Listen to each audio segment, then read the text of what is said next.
اللہ وبرکاتہ۔ الحمدللہ وکفا وسلام علی حبیبہ المصطفیٰ، اما بعد فاعوذ باللہ من الشیطان الرجیم، بسم اللہ الرحمن الرحیم۔ الذین آمنوا وتطمئن قلوبهم بذکر اللہ الا بذکر اللہ تطمئن القلوب، صدق اللہ مولانا العظیم۔ بے شک وہ لوگ جو ایمان لائے ان کے دلوں کا سکون اللہ کے ذکر سے ہے۔ آگاہ ہو جاؤ کہ اللہ کے ذکر سے دلوں کو قرار ملتا ہے۔ یہ قرآن کی آیت ہے جس میں مولا عز و جل ارشاد فرماتا ہے، ایمان والوں کے دلوں کو اگر سکون میسر آتا ہے تو اللہ کے ذکر سے ہے۔ یہ ایک ایسی دولت کا نام ہے جو خریدی نہیں جا سکتی۔ سکون جو ہے ایک ایسی دولت کا نام ہے جو بازاروں میں بکتی بھی نہیں ہے۔ یہ قلب کی ایک کیفیت کا نام ہے، اور سکون کے لیے انسان کی کسی حیثیت کا ہونا بھی ضروری نہیں۔ بعض لوگ یہ سمجھتے ہوں گے کہ اتنا میں کما لوں گا تو سکون ہو جائے گا، ایسا کچھ بھی نہیں ہے۔ کبھی کبھار ایسا ہوتا ہے کہ جھونپڑیوں میں رہنے والا کافی سکون سے ہوگا، محلات میں رہنے والا بڑا پریشان ہے، اور کبھی یہ بھی ہو سکتا ہے کہ محل میں رہ کر کے بھی سکون مل جائے، چھوٹے گھر میں وہ بے قرار ہو جائے۔ تو بے قراری اور سکون کا تعلق دنیا کی دولت سے نہیں، اور نہ ہی آپ کی صحت سے ہے۔ کبھی ہو سکتا ہے ہٹا کٹا آدمی ہے، صحت مند ہے، لیکن بے قرار ہے، سکون کی دولت اسے نہیں ہے۔ اور کبھی بہت ہی دبلا پتلا کمزور بندہ ہے، لیکن کافی اطمینان ہے اس کے قلب میں، ٹھہراؤ ہے، جماؤ ہے۔ تو یہ سکون کی دولت حاصل کرنے کے لیے آج پوری دنیا پریشان بھی ہے۔ آپ اگر یورپ کی سرزمین پر دیکھیں، امریکہ یا مغربی ممالک کے پاس ان کا سب سے بڑا پرابلم اگر کچھ ہے، روح کا قرار، دل کا سکون نہیں ملتا ہے۔ اسی لیے بعض کنٹریز ایسی ہیں، بعض ملک ایسے ہیں جہاں قانونی طور پر سوسائیڈ کرنے کی بھی اجازت ہے، کیونکہ قانون انہیں اجازت دیتی ہے۔ اگر بہت زیادہ ڈپریشن کے شکار ہو، بہت زیادہ ٹینشن ہے، تو اپنے ہاتھوں سے اپنی موت کر لو۔ سوسائیڈ کرنا، آتم ہتیا کرنا ہمارے ہاں تو جرم ہے، بہت سارے ممالک میں اس کی اجازت نہیں، لیکن بعض کنٹریز ایسی ہیں جو کہتی ہیں انسان کی یہ اس کی خود کی لائف ہے، اگر وہ چاہے تو ختم کر لے۔ اور سوسائیڈ کرنے کا اور اپنے ہاتھوں سے اپنے آپ کو مارنے کا یہ جذبہ اب کے زمانے میں بہت بڑھ چکا ہے۔ اس کی وجہ کیا ہے؟ اطمینان کا حاصل نہیں ہونا، دلوں کا قرار اور سکون کا حاصل نہ رہنا، یہ انسان کو موت کے گھاٹ اتارنے پر مجبور کرتا ہے۔ کبھی کبھار اچھا خاصا آدمی، لیکن اس کے اندر جو ہلچل ہے، اس کے اندر جو بے قراری ہے، وہ لوگوں کو معلوم نہیں، اور وہ چند دنوں کے بعد خبر آ جاتی ہے کہ اس نے سوسائیڈ کر لیا، اپنے گھر میں لٹک کر کے، یا اپنے آپ کو جلا کر کے، یا اپنے آپ کو کسی پانی میں غرق کر کے خود کو اس نے ہلاک کر لیے۔ یہ ہلاکت خود سے، سوسائڈ کے جو آج نتائج سامنے آ رہے ہیں، اس کی سب سے بڑی وجہ ڈپریشن کا ہونا، سکون کا نہ ہونا۔ اے میرے عزیزو، اس قرآن عظیم میں اللہ تعالیٰ نے اس کا علاج بھی تو بتایا ہے، دوا خود اللہ نے بتایا ہے، اور اس نے ہمیں پیدا کیا، وہ بہتر جانتا ہے۔ ہمارے قلب کو اس نے بنایا، دل کو اس نے بنایا ہے۔ دنیا نے ہمارے جسم کا کوئی پارٹ نہیں بنایا، یہ سب رب ذوالجلال کے کارہائے نمایاں ہیں، قدرت کے کرشمے ہیں۔ اور اس نے جب قرآن میں ایک ہی آیت میں دو جگہوں پر یوں فرمایا، الذین آمنوا وتطمئن قلوبهم بذکر اللہ، وہ لوگ جو ایمان لائے ان کے دل اللہ کے ذکر سے مطمئن ہوتے ہیں۔ الا بذکر اللہ تطمئن القلوب، آگاہ ہو جاؤ اے لوگو، اللہ کے ذکر سے ہی دلوں کو سکون ملتا ہے۔ تو ذکر اللہ یہ رب ذوالجلال کی طرف سے دی گئی دوا بھی ہے، شفا بھی ہے، دعا بھی ہے، علاج بھی ہے، اور اسی سے دور بھاگ کر کے آج لوگ بے قراری میں ہیں۔ میں نے شاید پچھلے ذکر کی مجلس میں اس بات کو ذکر کیا ہوگا کہ اولیاء کاملین جو ہندوستان آئے، یا پھر دوسرے مقامات پر جو صوفیاء اکرام ہیں، صوفیاء اکرام نے جو اسلام کی تبلیغ فرمائی، سب سے بڑا ان کے پاس ہتھیار کیا تھا؟ آج مثال کے طور پر آپ ہم سب کو اگر سنتے ہیں مجھے، تو ظاہر سی بات ہے میری اور دوسری چیزیں تو آپ کو معلوم نہیں ہوں گی، لیکن تقریر معلوم ہے کہ یہ مشہور ہیں اپنی تقریر سے یا بیان سے، یہ ایک چیز معلوم ہے۔ اولیاء کاملین کا ایسا کون سا بڑا ہتھیار تھا، کون سا بڑا ذریعہ تھا جس کے ذریعے سے وہ تبلیغ اسلام کرتے تھے؟ وہ تقریریں زیادہ نہیں، بلکہ وہ اللہ کے ذکر سے لوگوں کے دلوں کو دھلتے تھے۔ اس چیز سے ہم بہت دور آ چکے ہیں۔ آج جو معاشرہ ہے ہمارے ہاں، قلب کی صفائی کا نظام ہی ختم ہو چکا ہے۔ آج ڈھونڈ کر کے نکالو، بہت سارے بچے پریشان ہیں، جو کچھ تحقیق طلب ہیں، جو ریسرچ اسکالر ہیں، وہ پوچھتے بھی ہیں کہ آج بھی ایسی کوئی خانقاہ ہے جہاں دلوں کی مرض کا، دلوں کی بیماری کا علاج ہوتا ہے؟ تو ہم جواب میں یہ کہتے ہیں ہم بھی اسی انتظار میں ہیں، ہم بھی اسی تلاش میں ہیں۔ ہاں، ایسا نہیں ہے کہ پوری دنیا سے یہ سب چیزیں اٹھ گئی ہیں، الا ماشاء اللہ۔ ترکی کے مشائخ آج بھی علاج کرتے ہیں، مصر کے بعض شاذلی مشائخ ہیں جو اپنے مریدین کی آج بھی تربیت کرتے ہیں۔ میں ان کی خانقاہوں میں بیٹھا ہوں جہاں وہ رزق سے لے کر کے ذکر کے تمام مقامات، مراتب، دن اور رات کے تمام تر جو ڈسپلن ہو سکتا ہے راہ سلوک کا، وہ ساری چیزیں آج بھی بتاتے ہیں۔ لیکن یہ ماحول ختم ہو چکا جو صوفیہ اکرام کا تھا۔ آپ سلسلہ چشتیہ کے جتنے مشائخ کو آپ دیکھیں گے ہندوستان آئے ہیں، ان کے ذکر ہی مشہور ہیں۔ حضرت خواجہ سرکار غریب نواز رضی اللہ تعالیٰ عنہ کا ذکر مشہور ہے۔ ختم خواجگان میں بھی ان کے بعض اذکار شامل کیے گئے ہیں۔ خواجہ قطب الدین بختیار کاکی رحمۃ اللہ علیہ، حضرت بابا فرید الدین گنج شکر رحمۃ اللہ علیہ، صابر علاء الدین کلیری رحمۃ اللہ تعالیٰ علیہ، ان کا حال تو یہ ہے کہ قبر میں گئے، خود سے بنی بنائی ہوئی اور بند کروایا، اور 9 سال تک ذکر الہی میں مشغول رہے، باہر کسی نے ان کو دیکھا نہیں۔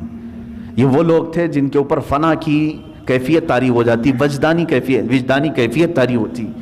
بعض لوگ ہم سے یہ سوال کرتے ہیں کیسے یہ رہ سکتے ہیں 9 سال، 10 سال، 8 سال، 11 سال، جو بزرگوں کے متعلق یہ روایات ملتی ہیں۔ میرے عزیزو، عقل یہاں آ کر کے رک جاتی ہے اور سمجھ نہیں پاتی، کیونکہ انسان کی اپنی ضروریات بھی ہوتی ہیں۔ میرے عزیزو، یہ لوگ جو اہل اللہ ہیں، جب دنیا سے کنارہ کشی کر لیتے، کھانے پینے کی کوئی ان کو احتیاج ضرورت نہ رہتی، اللہ کا ذکر ہی ان کی غذا بن جاتا، اور اس غذا کا کوئی فضلہ نہیں نکلتا۔ ہم کو جو حاجتیں ہوتی ہیں پیشاب پخانے وغیرہ کی، تو ہم تو جسمانی غذا کھا رہے ہیں، تو پھر اس کا کچرا بھی نکلنا ہے، لیکن جس کی غذا ہی اللہ کا ذکر ہے، اس کا کچرا کہاں سے آئے؟ تو ان اولیاء کاملین کو کبھی ان چیزوں کی حاجت ہی نہیں ہوئی جو وہ مجاہدے کے دوران زندگی گزارتے تھے۔ ایسا نہیں ہے کہ پوری زندگی بھر انہیں کبھی ضروریات نہیں ہوتی تھی، لیکن جب وہ اللہ رب العزت کے ذکر میں محو ہو جاتے تھے تو دنیاوی بہت ساری چیزوں سے اللہ تعالیٰ انہیں محفوظ کر لیتا تھا۔ میرے عزیزو، میں 2 چند باتیں آج آپ کے سامنے عرض کروں گا۔ جب ہم اپنا مقصد اصلی بھول جائیں گے تو بہت ساری چیزیں ہم سے چھوٹ جائیں گی۔ ہم بھولے ہوئے لوگ ہیں، ہمارا اصل مقصد ہی یہ تھا۔ اللہ تبارک و تعالیٰ نے قرآن پاک میں فرمایا، میں نے اپنے ذکر کے لیے، اپنی عبادت کے لیے تمہیں پیدا کیا ہے۔ تم دن رات اپنے مشغلے کرتے رہو، کام کاج کرتے رہو، لیکن اپنے رب کو بھول کر کے نہیں۔ مثال کے طور پر تمہاری اگر دکان ہے، تم نے دکان شروع کی بسم اللہ کہہ کر کے، دکان میں بیٹھے اللہ کو یاد کیا، ضروری نہیں کہ ہر 2 منٹ پر 1-1 2-2 رکعت پڑھتا بیٹھا ہو، ضروری نہیں ہے۔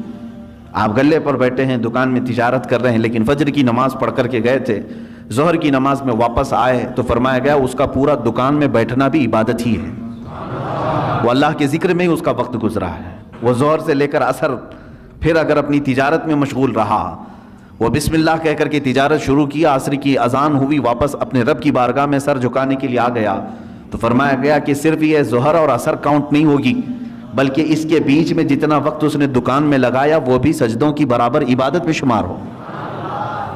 تو اس طرح سے تو بندہ اپنی پوری زندگی کو، اپنے پورے دن اور رات کو عبادتوں میں لگا سکتا ہے۔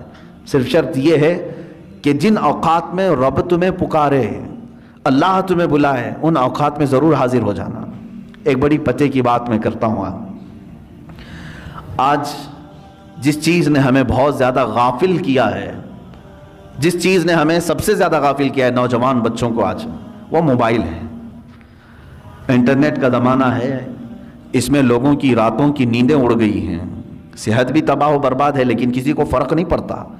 آنکھیں خراب ہو چکی ہیں، کئی لوگوں کے ہاتھوں کے مرض میں مبتلا ہیں، کئی لوگ اپنے ہارٹ کی تکلیف میں مبتلا ہیں، صرف اس کے جو موبائل کے ریزز ہیں اور بہت سارے اس کے سائیڈ ایفیکٹس ہیں جس کی وجہ سے یہ تکلیفیں ہیں، لیکن اس کے باوجود اس کو ہم چھوڑتے نہیں. اور میں یہ کہہ رہا ہوں کہ چھوڑ کر کے پورا ختم کرنے کی بھی بات نہیں کر رہا ہوں، اس کا استعمال جن کاموں کے لیے ہے ٹھیک ہے، لیکن اسی سے ہمیں کچھ چیزیں سیکھنا بھی چاہیے تھا. اسی موبائل سے ہی میں محسوس کرتا ہوں کہ انسان اپنا مقصد اصلی بھول گیا، لیکن موبائل اپنا مقصد اصلی ابھی نہیں بھولا. موبائل کی ایجاد، موبائل کی بنیاد کس کام کے لیے رکھی گئی؟ یہ صرف کمیونیکیشن کے لیے ہے نا. موبائل شروع کیا گیا تھا ایک دوسرے سے تعلق قائم کرنے کے لیے. آپ یہاں بیٹھے ہیں، فلاں جگہ آپ کے رشتہ دار ہیں، آپ کو کال کرنی ہے، ان سے بات کرنی ہے، آپ نے ملایا نمبر، بات کر لی. شروع میں جو موبائل آیا تھا اتنے ہی کام کے لیے تھا نا.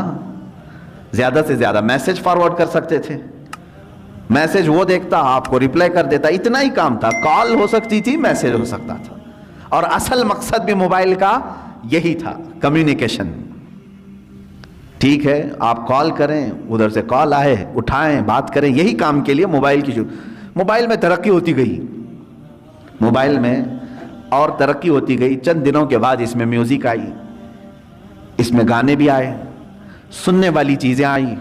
چند دنوں کے بعد اور ترقی ہوئی کہ اس میں فوٹو لیا جا سکتا تھا، وہ بھی چھوٹی سائز کا، فوٹو کی حد تک چلتا رہا. اس کے بعد پھر ویڈیو آئی اس کے اندر، فوٹو ویڈیو گیلری تک تو ٹھیک تھا. اس کے بعد اب اس میں ہی انٹرنیٹ کی پوری دنیا ڈال دی گئی.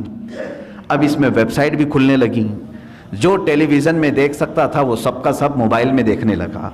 اس ترقی کو موبائل نے تقریباً 10 سالوں میں یا 20 سال لگے اس کو. 20 سال میں یہ اس ترقی کو پہنچ چکا ہے کہ اپنی ساری دوسری چیزیں پیچھے چھوڑ دیا. ٹی وی کا بھی وہ آج مقام نہیں رہے گا جو موبائل کا ہے. گھر کے لینڈ لائن کا بھی کوئی اتا پتہ نہیں ہے.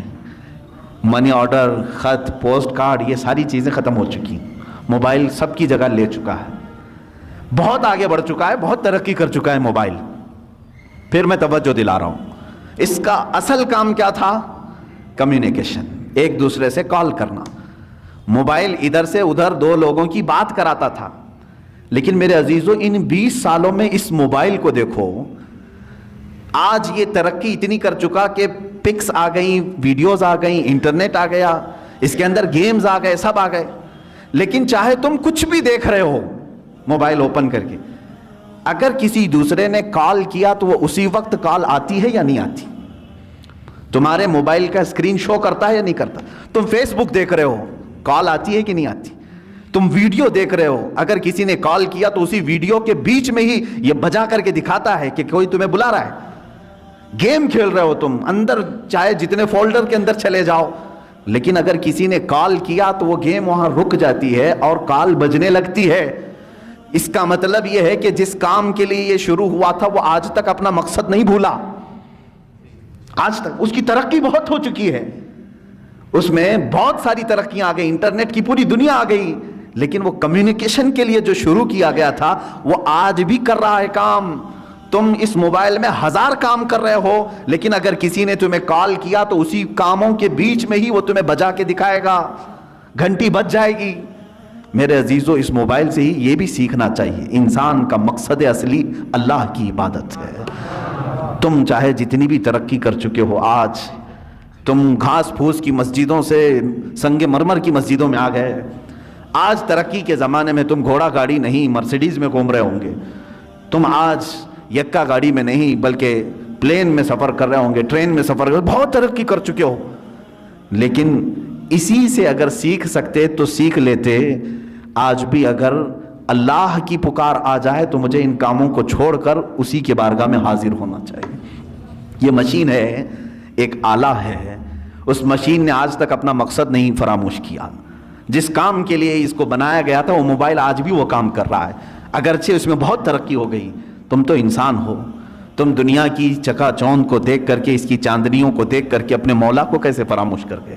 آج جب ہم بات کرتے ہیں تو لوگ یہ کہتے ہیں وہ پہلے کا زمانہ تھا، انہیں کام کاج نہیں تھا، گاڑی گھوڑے کچھ نہیں تھے، اس لیے وہ اللہ اللہ کرتے تھے۔ میرے عزیزو، تب تو تف ہے، لعنت ہے، اس مشین سے بھی زیادہ گئے گزرے ہو۔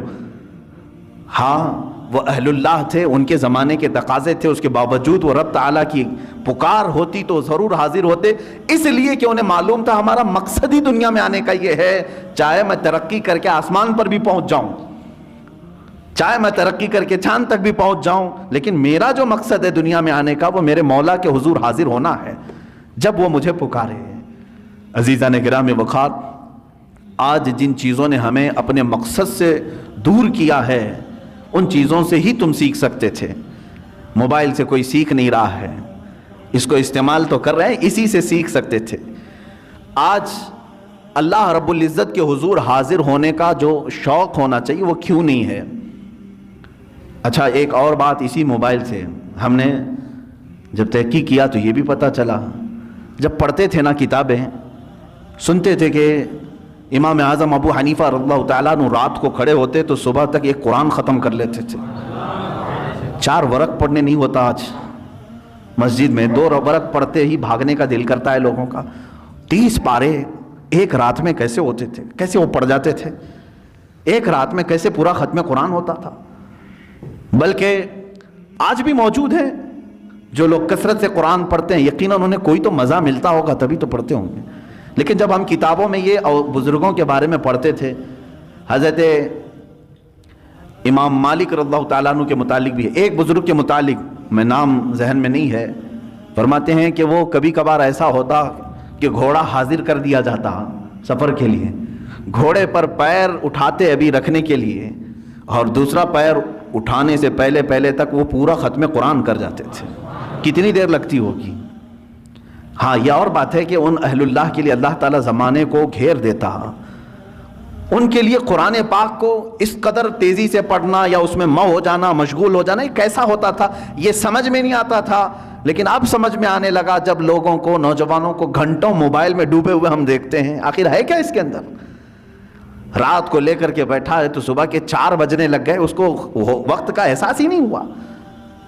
فلموں کو دیکھ رہے ہیں یا پھر ویڈیو گیمز، ان تمام چیزوں میں جب نوجوان بیٹھے رہتے ہیں تو ان کو وقت کا خیال ہی نہیں رہتا۔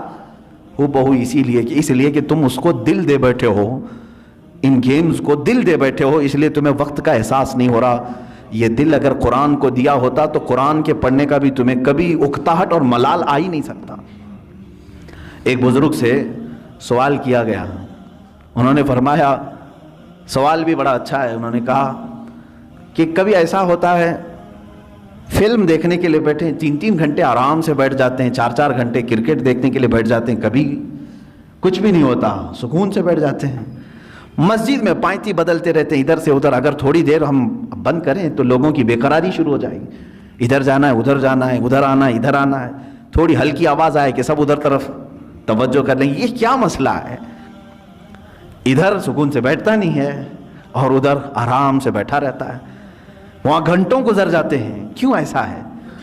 توجہ چاہتا ہوں میرے عزیز۔ اس بزرگ نے فرمایا یہ اللہ تبارک و تعالیٰ کے بنائے ہوئے نظام ہے میرے عزیز، کیونکہ حدیث پاک میں میرے آقا صلی اللہ علیہ وسلم نے فرمایا 2 راستے ہیں یہاں دنیا میں، بہت خوبصورت راستہ ہے، ایک بہت خوبصورت راستہ ہے وہ جہنم کا ہے، دوزخ کا ہے، اور ایک بہت ہی کھردرا راستہ ہے، اوبڑ کھابڑ راستہ ہے، وہ جنت کا ہے۔ شاک تو نہیں ہو رہے ہیں، میں الٹا بول گیا ہوں، حقیقت ہے۔ دوزخ کا راستہ دنیا میں خوبصورت بنایا گیا ہے لیکن منزل خطرناک ہے، اور جنت کا راستہ کانٹوں بھرا ہے، اوبڑ کھابڑ ہے لیکن منزل بہت خوبصورت ہے۔ یہ اللہ کے نبی صلی اللہ علیہ وسلم نے فرمایا، اس بزرگ نے اس کے سوال کا جواب دیا، میاں بات یہ ہے اگر تجھے کانٹوں پر بٹھایا جائے تو کتنی دیر تک تو بیٹھے گا؟ پالتی ادھر سے ادھر پائتی بدلتا ہی رہے گا، ادھر چھپا تو ادھر اٹھا، ادھر چھپا تو ادھر اٹھا، یہ بے قراری کانٹوں پر بیٹھنے کی وجہ سے ہے۔ اور جہنم کے راستے پر جو بیٹھا ہے 4 گھنٹے 5 گھنٹے وہ سکون سے ہی بیٹھے گا، اس لیے کہ دنیا میں اس کے لیے سکون، بظاہر سکون نظر آئے گا۔ تو باغیچے میں بیٹھا ہے جیسے جس طرح سے، تو دوزخ کے راستے پر دنیا میں جو بیٹھا ہوا ہے وہ اپنے پورے گھنٹے خرچ کرے گا، اسے وہاں اطمینان کی طرح لگے گا۔ جنت کا راستہ اگرچہ کانٹوں بھرا ہے لیکن منزل بہت خوبصورت ہے۔ میرے عزیزو، اس بات کو سمجھ کر کے چلو، آج تھوڑا بہت سٹرگل کرنا ہوگا تب تمہیں قلب کا سکون ملے گا، اور اگر آپ گناہوں میں اپنے دل کی لذت اور سکون چاہتے ہیں تو یہ کیسا سکون ملے گا جانتے ہیں آپ؟ کھجلی والا سکون، کھجلی والا سکون۔ گناہوں کی لذت سے جو سکون ملتا ہے وہ کھجلی والا سکون۔ میں اکثر کہا کرتا ہوں، کھجانے کے وقت اچھا لگتا ہے، جب کھجلی ہو تو دل کرتا ہے، من کرتا ہے کہ کھجاؤں اس کو، کھجاؤ، لیکن جب چھوڑ دیتے ہو اس کے بعد جلن شروع ہوتی ہے، زخم شروع ہو جاتے ہیں۔ تو یہ کھجلی والا سکون کب؟ جب تک کھجاتے رہتے ہیں تبھی تک، اور چھوڑ دیا تو جلن بھی ہے، داغ بھی ہے، زخم بھی ہے۔ گناہوں کی لذت سے ملنے والے سکون کی وہی علامت، وہی کیفیت ہے میرے عزیزو۔ جب تم گناہ کر رہے ہو اس وقت تمہارے نفس کو اچھا لگ رہا ہوگا، لیکن جب عمر ڈھل جائے گی ان گناہوں کے دھبے تمہیں پریشان کریں گے، یہ زخم رہ جائیں گے۔ یہاں تک کہ جنت میں کچھ لوگ آئیں گے، جنت میں آ بھی جائیں گے، لیکن ان کی پیشانیوں پر دوزخ میں جلے ہوئے داغ موجود ہوں گے۔ ان کو دوسرے جنتی دیکھ کر کے کہہ رہے ہوں گے، یہ فلاں فلاں گناہوں کی وجہ سے اسے داغا گیا ہے، ابھی تک داغ نہیں جا رہے ہیں۔ کتنے 100 سال کے بعد وہ آیا ہوگا جنت میں، لیکن داغ نہیں جا رہے ہیں۔ کھجائے ہوئے داغ جلدی جاتے نہیں ہیں۔ ہمیں بچپن میں نہیں بلکہ جب نئی جوانی شروع ہوتی ہے تو ایک بیماری آتی ہے اکثر نوجوانوں کو، پمپلز کی، خاص طور پر حکمہ جو ہیں، علاج اس کا سب سے بہترین علاج یہی بتاتے ہیں کہ اس کو ہاتھ نہ لگاؤ، بس اسے ناخن نہ لگاؤ، اس کو پھوڑو مت، اس لیے کہ وہ دھبا پیدا کر دیتا ہے۔ تمہیں بے قراری ہو رہی ہے اور جب تک اس کو نہ نکالوں، حالانکہ وہ بہت خراب تو نہیں لگتا لیکن تمہیں خراب لگنے لگتا ہے، یہ سائیکالوجی ہے۔ اس کو پھوڑ دیتا ہے، کھینچ کے نکال دیتا ہے۔ کچھ لوگوں کو تو میں نے دیکھا بلیڈ سے کاٹتے ہوئے، زخم تو کر لیا لیکن وہ ہمیشہ کے لیے اس پہ داغ رہ گیا۔ اب اس داغ کو ختم کرنے کے لیے پتہ نہیں کتنے کریم لگاتا ہے، پھر اس کو لیپا پوتی کی جاتی ہے۔ گناہوں کی ایسے ہی معاملات ہیں، جنہوں نے جوانی میں لطف اٹھائے، لذتیں اٹھائی، اپنے ہاتھوں سے گناہ کیے، اپنے شرمگاہ سے گناہ کیے، اپنی آنکھوں سے گناہ کیے، اپنے زبان سے کیے، چند دنوں کے بعد یہ گناہوں کے دھبے اس طرح سے ہوتے ہیں کہ اللہ رب العزت کی نظر رحمت اس کی طرف نہیں ہوتی ہے، اس کی دعائیں بار اجابت سے نہیں ٹکراتی۔ یہ تمام معاملات اس کے اپنے کیے ہوئے ہوتے ہیں، اسی لیے قرآن کہتا ہے ما اصابکم من مصیبت فبما کسبت ایدیکم، جو کچھ بھی مصیبتیں تم پر آتی ہیں یہ تمہارے اپنے ہاتھوں کی کمائی ہے، تم نے اپنے ہاتھوں سے کیا ہے۔ عزیزان گرامی وقار، اب قلب کے سکون کے لیے تھوڑا سٹرگل تو کرنا ہوگا، تھوڑا سٹرگل کرنا ہوگا۔ اولیاء کاملین نے جو مقامات حاصل کی، آپ کرامات تو ان کے سنتے بھی ہیں، بیان بھی کرتے ہیں، کیا پہنچے ہوئے ولی تھے، لیکن کبھی سوچا آپ نے وہ پہنچے کس طرح سے تھے؟ ان کی ٹھوکروں میں مردوں کا زندہ کرنا اللہ نے رکھ دیا، ان کو طاقت و قوت اتنی عطا کی کہ اللہ رب العزت نے ان کے لیے پوری کائنات کشادہ کر دی کہ اے میرے بندے تو جہاں چاہے جس طرح چاہے زندگی گزار، جو تجھے چاہے وہ حاصل کر لے۔ یہ کب ہوتا ہے ان کا مقام؟ میرے عزیزو، وہ یوں ہی نہیں حاصل کرتے، اپنے آپ کو اللہ کی بارگاہ میں فنا کر دیتے ہیں۔ اسی لیے شاعر نے کہا ہے، مٹا دو اپنی ہستی کو اگر کچھ مرتبہ چاہو، مٹا دو اپنی ہستی کو اگر کچھ مرتبہ چاہو، کہ دانا خاک میں مل کر گلے گلزار بنتا ہے۔ بیج کو کیچڑ میں بونا پڑتا ہے تب جا کر کے پھول اگتے ہیں۔ تم اگر یہ سوچتے ہو کہ میں سارے مرغن غذائیں کھاؤں، بہترین چکن مٹن اور سارے گھی مرغن سب چیزیں کھا کر کے میرے دل کو ذکر کی لذتیں ملیں، مشکل ہے، ایسا مشکل ہے۔ یہ راستہ تھوڑا سا کٹھن ہے۔ میں تصوف کے راستے پر آپ کو کہہ رہا ہوں، کچھ چیزوں کو روکنا ہوگا، صبر کے راستے پر آنا پڑے گا۔ سرکار غوث پاک رضی اللہ تعالیٰ عنہ کی بارگاہ میں ایک بوڑھی خاتون آئی، اپنے بیٹے کو چھوڑ گئی، کہا اس کو اچھا بنائیے، آپ اس کو اچھا بنائیے، اس پر اتنی نظر کیجئے کہ یہ آپ جیسا بن جائے۔ کہا ٹھیک ہے، اس کو چھوڑ جاؤ۔ خانقاہ میں رہنے لگا۔ چند دنوں کے بعد وہ خاتون آئی، دیکھا سرکار غوث پاک رضی اللہ تعالیٰ عنہ گوشت اور روٹی کھا رہے تھے، اور اس بچے کو سوکھی ہوئی روٹی دے کر کونے میں بٹھائے تھے، وہ پانی میں بھگو کر نرم کر کے کھا رہا تھا، اس کے گلے میں چبھ رہی تھی روٹیاں۔ ماں تھی، دیکھ کر کے گھبرائی اور کہا شیخ عبد القادر جیلانی رضی اللہ تعالیٰ عنہ سے، آپ تو بڑا اس کے ساتھ بے انصافی کا معاملہ کر رہے ہیں، نا انصافی کا معاملہ کر رہے ہیں، خود تو آپ گوشت اور روٹی کھا رہے ہیں اور میرے بچے کو سوکھی روٹی جو حلق سے اتر نہیں رہی۔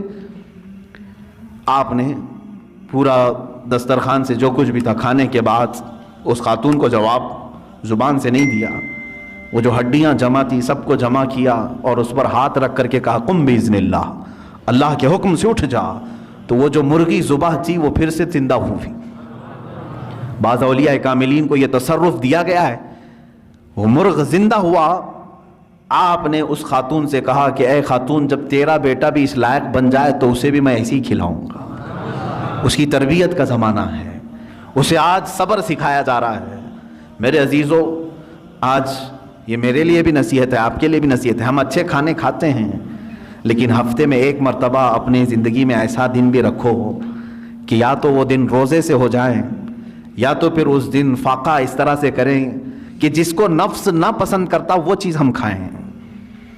سوکھے چوڑے ہمارے ہاں ملتے ہیں، ظاہر سی بات ہے اس کو چبانے میں دقت ہوتی ہے، اس نفس کو مارنا ہو تو ایک دن ایسا رکھو کہ اسی کو کھا لیں ہم۔ روٹیاں سکھا کر کے رات کو اولیاء کاملین رکھتے تھے صرف اپنے نفس کو مارنے کے لیے۔ جب تک آپ یہ جنگ نہیں کریں گے ذکر کی لذت آپ کو نہیں ملے گی۔ ہاں آپ اللہ اللہ اللہ اللہ کریں گے، سر ہلے گا، دل کچھ بھی نہیں ہلے گا۔ دل کو ہلانے کے لیے پریکٹیکلی طور پر آپ کو کچھ چیزوں سے گزرنا پڑے گا۔ سب سے پہلی چیز ہے اس میں اپنے غذاؤں پر کنٹرول، اپنے غذاؤں پر کنٹرول۔ یہ غذاؤں کی لت جو ہے ہمیں آج حرام کاریوں کی طرف لے جا رہی ہے۔ زبان کے چٹخارے جو ہیں بہت خطرناک ہیں، اسی لیے دنیا میں دو ہی شہوت ہے، سب سے بڑی شہوت، ایک شرمگاہ کی شہوت اور ایک زبان کی شہوت۔ ان دو کو اگر کسی نے شکست دے دیا تو وہ ولی بن جائے گا، ولی بن جائے گا۔ زبان کی شہوت یہ ہمیشہ اس کو جو لذت مل گئی وہی کھانا چاہتی ہے۔ جس کو گوشت کھانے کی لذت مل، گوشت حرام نہیں ہے، حلال ہے، لیکن کوئی اگر اس کا ایڈکٹ ہو گیا کہ بغیر اس کے تو مجھے چلتا ہی نہیں، تو گویا کہ تم گوشت کے غلام ہو، اپنے اوپر کسی چیز کو تم نے لازم کر لیا ہے۔ کچھ چیزیں ایسی ہیں میرے عزیزوں کہ یہ زبان تم سے وہ سب کراتی ہیں۔ اگر ایڈکٹ ہو گئے تھے بغیر گوشت کے کھا نہیں سکتے تھے، اتفاق سے ایسا وقت آ گیا زندگی میں کہ پیسہ بھی نہیں ہے، کچھ بھی نہیں ہے، گوشت گھر میں نہیں آیا، کیا کریں گے؟ زبان دوسری چیز تو نگلتی نہیں، چوری کریں گے۔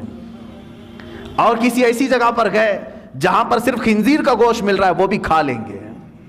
کھاتے ہوئے میں نے دیکھا ہے ممبئی میں، زبان کا چٹخارا ہے۔ پیزا میں پیزا ملتا ہے، خنزیر کا گوشت ڈال کر کے آدمی بیچ رہا ہے، لوگ خرید رہے ہیں، کھا رہے ہیں۔ نان ویج کھانے کا ایک شوق ہے۔ میرے عزیزوں، کوئی بھی چیز اپنے اوپر اتنی غالب نہ کر لو کہ تم اس کے غلام بن جاؤ اور مجبوری میں تمہیں وہ سب کرنا پڑ جائے۔ ہاں، دنیا سے بقدر ضرورت چیز اٹھاؤ، کسی بھی چیز کو اپنے اوپر حاوی ہونے نہ دو۔ دو بزرگوں کی بات میں بتا کر کے اپنے ذکر کی مجلس شروع کرنے جاتا ہوں۔ ایک ہیں سیدنا ابو بکر شبلی رضی اللہ تعالیٰ عنہ، سیدنا جنید بغدادی رضی اللہ تعالیٰ عنہ کے خلیفہ مجاز مرید صادق۔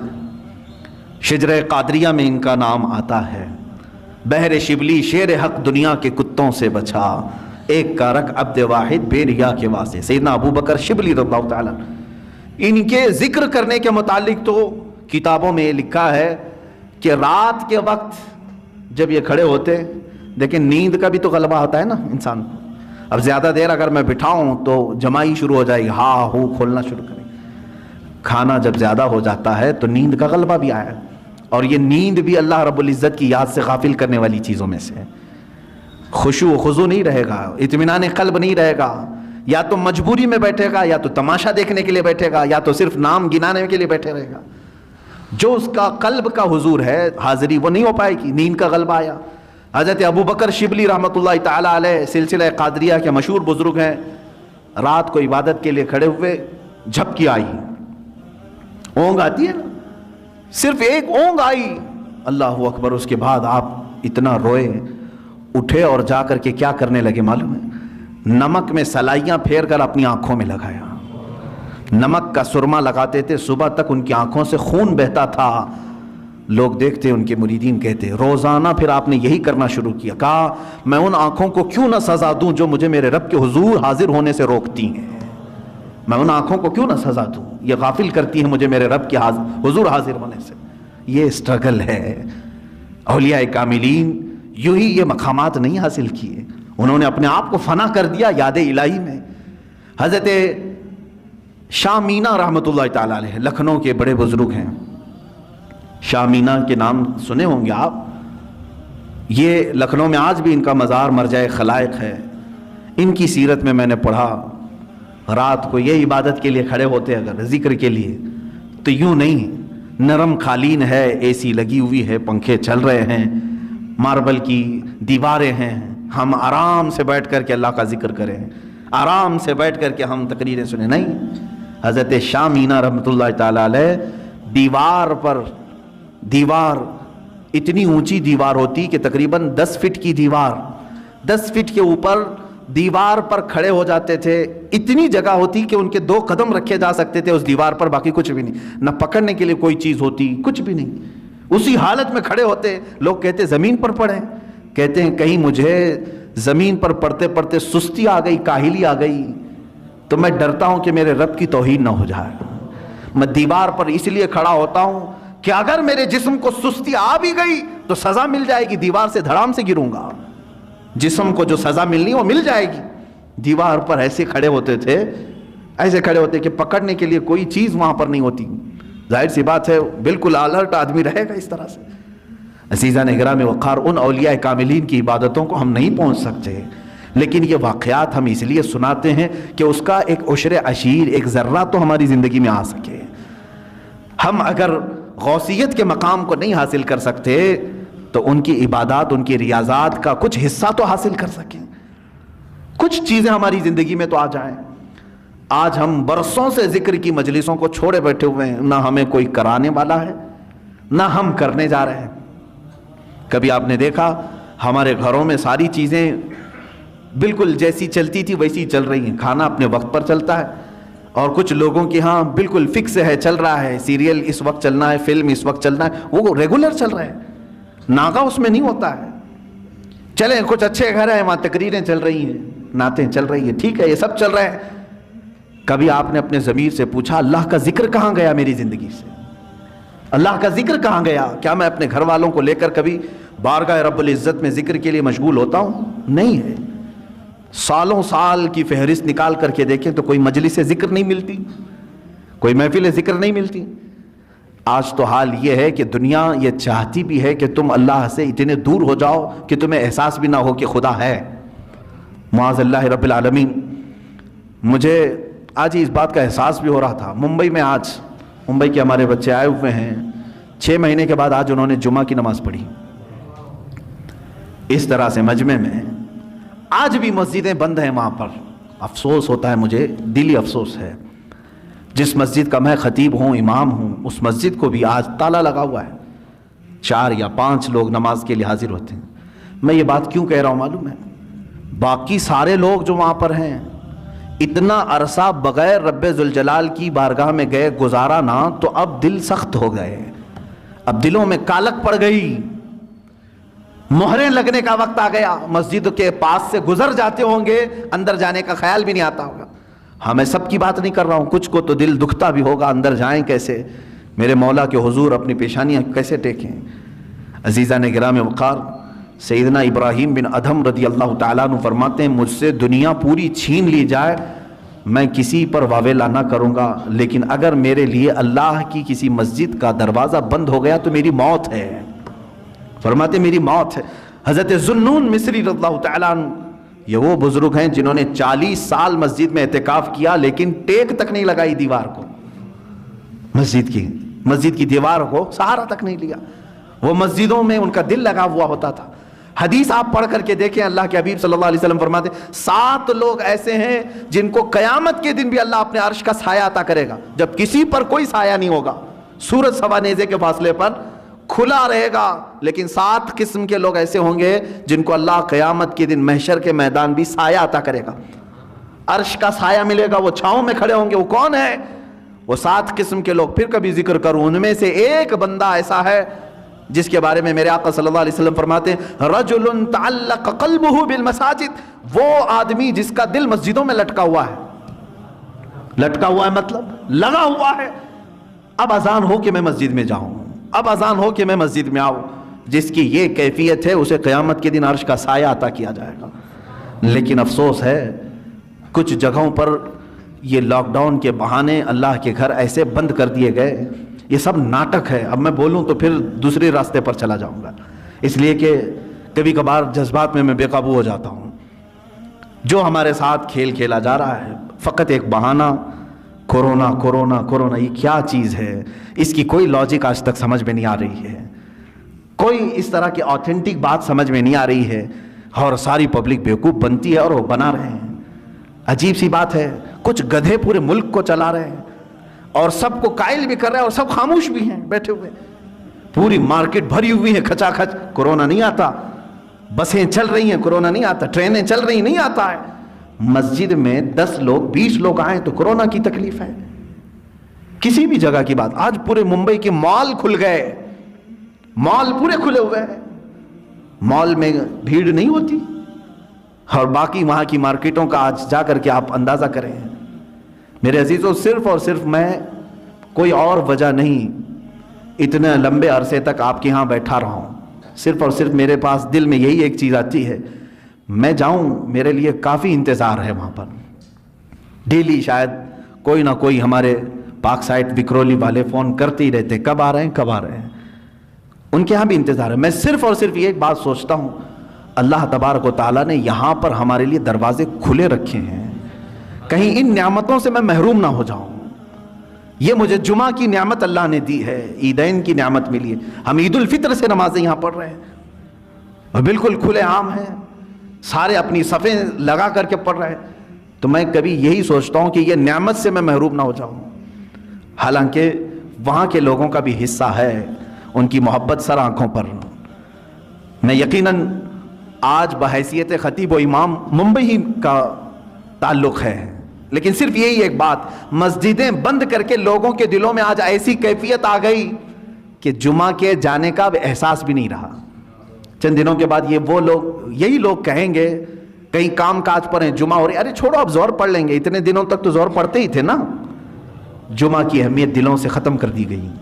پہلے تو زندگی میں ایک جمعہ چھوٹنے پر ہم سب میں سے, بلکہ ہماری بات تو چھوڑیں, عام بندہ جو کوئی اور نماز نہیں پڑھتا ہوگا لیکن وہ جمعہ چھوڑنے کو بہت بڑا گناہ سمجھتا تھا. جو کبھی نماز کو نہیں آتا, جمعہ کے دن اس کے گھر میں جا کر کے دیکھو, نہا رہا ہے, خوشبو لگا رہا ہے, سرمے لگا رہا ہے, مسجد کے آنے کے اہتمامات کر رہا ہے, دوسری کوئی نماز نہ پڑھتا ہو. جمعہ کا اہم رتبہ ہمارے دماغ میں موجود تھا, اس کو ختم کر دیا گیا. اسی طرح سے ہمارے دلوں سے یہ تمام چیزیں غائب کرنے کے لیے پوری دنیا ایڑی چوٹی کا زور لگا چکی ہے کہ ایک وقت ایسا نہ آ جائے کہ تمہارے دلوں میں یہ بھی خیال ہونے لگے اللہ ہے بھی کہ نہیں ہے. معاذ اللہ رب العالمین. کیونکہ جب بندہ اس سے تعلق نہیں رکھے گا تو شیطان کا غلبہ اس کے اوپر ہو جائے گا, شیطان کا غلبہ اس کے اوپر ہو جائے گا, اور وہ دماغ میں یہی چیزیں ڈالے گا, کہاں ہے کوئی خدا, کہاں ہے کوئی معبود جس کی عبادت کرنی ہے, سب تو نارمل ہے, ساری دنیا جی رہی ہے. معاذ اللہ رب العالمین. اللہ تعالیٰ اسی نحوستوں سے ہمیں محفوظ رکھے. اے رب ذوالجلال, زندگی میں کبھی وہ وقت آنے نہ پائے جس وقت ہم تجھ سے غافل ہو جائیں. مولا ہم سب کو ہمیشہ تیرے ذکر میں اور تیری یاد میں مشغول رکھ. دعا یہی کرتے رہیں, اور اللہ کا وعدہ ہے فَاذْكُرُونِي أَذْكُرْكُمْ, تم مجھے یاد رکھو میں تمہیں یاد کروں گا. اور اللہ کا وعدہ سچا ہے, جس نے اسے ذکر کے ذریعے آج یاد کیا, مولا تعالیٰ اس وقت تمہیں یاد کرے گا جب دنیا تمہیں بھول چکی ہوگی. دنیا بھول چکی ہوگی لیکن مولا نہیں فراموش کرتا, وہ یاد کرے گا. اور اس کی تفسیر میں آپ جا کر کے دیکھیں گے اس آیت کی, اللہ کیسے یاد کرتا ہے بندے کو, اللہ کیسے یاد کرتا ہے. تو فرمایا مفسرین نے, تم یہاں مجمع میں اس کو یاد کرو گے انسانوں کے, رب تبارک و تعالیٰ فرشتوں کی جماعت میں تمہارا ذکر کر رہا ہوگا, تمہارا نام فرشتوں کی جماعت میں اللہ بیان کرے گا, یہی اس کا یاد کرنا ہے. اور تم دنیا میں اگر مسجد میں اللہ کو یاد کر رہے ہوں گے, اللہ اس کے بدلے میں تمہیں جنت میں یاد کرے گا. رب تبارک و تعالیٰ تمہارے نام کا اعلان جنت میں فرمائے گا. اس کا یاد کرنا یہ بہت کمال کا ہے. اسی لیے دنیا میں یاد اگر کرو, ذکر اگر کسی کا کرو تو کس کا, اللہ رب العزت کا. الا بذکر اللہ تطمئن القلوب, آگاہ ہو جاؤ اللہ کے ذکر سے ہی دلوں کو سکون ملتا ہے. ذکر کی مجلس ہم قائم کرتے ہیں. اللہ تبارک و تعالی ہمارے دلوں کی کدورت کو ختم